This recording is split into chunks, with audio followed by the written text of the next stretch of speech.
How to fix Samsung Galaxy J3। Hang and restart problem. नमस्कार दोस्तों, स्वागत है आप सभी का तिकराज यूट्यूब चैनल पर।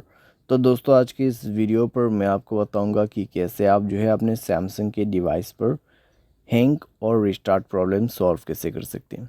यहाँ पे दोस्तों क्या होता है, जब हमारे डिवाइस ठीक है हैंग हो जाते हैं तो वो अपने आप रिस्टार्ट हो जाते हैं। ठीक है, इस तरीके का प्रॉब्लम है ये। तो अगर दोस्तों आपकी जो डिवाइस है ठीक है सैमसंग का, वो भी अगर हैंग हो जाते, हैंग होने के बाद अपने आप रिस्टार्ट भी हो जाते, तो ये किस तरीके का प्रॉब्लम है, ठीक है, और आपको कैसे ये प्रॉब्लम फिक्स करना होगा, आज के इस वीडियो पर मैं आपको सॉल्यूशन बताने वाला हूँ।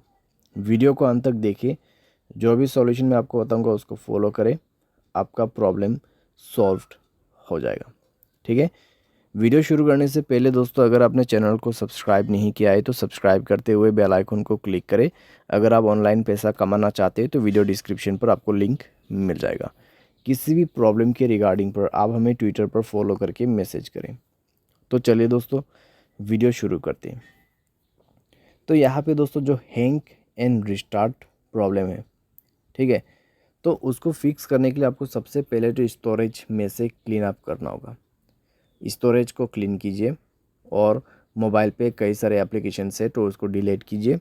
ठीक है, बहुत बड़ा एप्लीकेशंस आप यूज़ करते हैं तो उसका डेटा को क्लियर करके यूज़ कीजिए। इससे आपका जो रैम है वो खाली होगा। ठीक है, और कोई भी दोस्तों एप्लीकेशन जो कि बैड एप्लीकेशंस होगा उनको भी डिलीट कर दीजिएगा। बैड एप्लीकेशन जैसे कि कोई अननोन वेबसाइट से इंस्टॉल किया हुआ एप्लीकेशन, ठीक है, तो उनको डिलीट कीजिए और अपने स्पेस को फ्री अप कीजिए। उसके बाद माय फाइल्स पे जाए और यहाँ पे भी दोस्तों स्टोरेज को फ्री अप कीजिएगा। ठीक है, जब स्टोरेज आपका 40 to 30% एम्प्टी हो जाएगा, तब आप अपने मोबाइल सॉफ्टवेयर को अपडेट करेंगे। ठीक है, मोबाइल सॉफ्टवेयर को अपडेट करेंगे। मोबाइल सॉफ्टवेयर अपडेट होने के साथ ही साथ आपका प्रॉब्लम सॉल्व हो जाएगा। ठीक है, तो हैंग और रिस्टार्ट का जो इशू है आप इसी तरीके से फिक्स कर सकते हैं। तो ये सॉल्यूशन को आप फॉलो करके देखिए, प्रॉब्लम सॉल्व हो जाना चाहिए। अगर सॉल्व हो जाता है तो अच्छी बात है।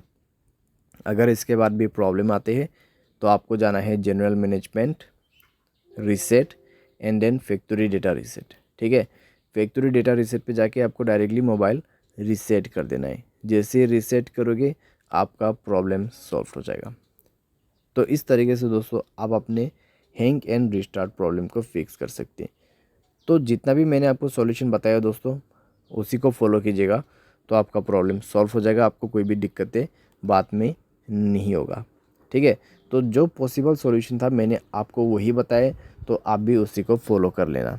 उम्मीद करते हैं आपको ये वीडियो पसंद आया होगा। Thanks for watching.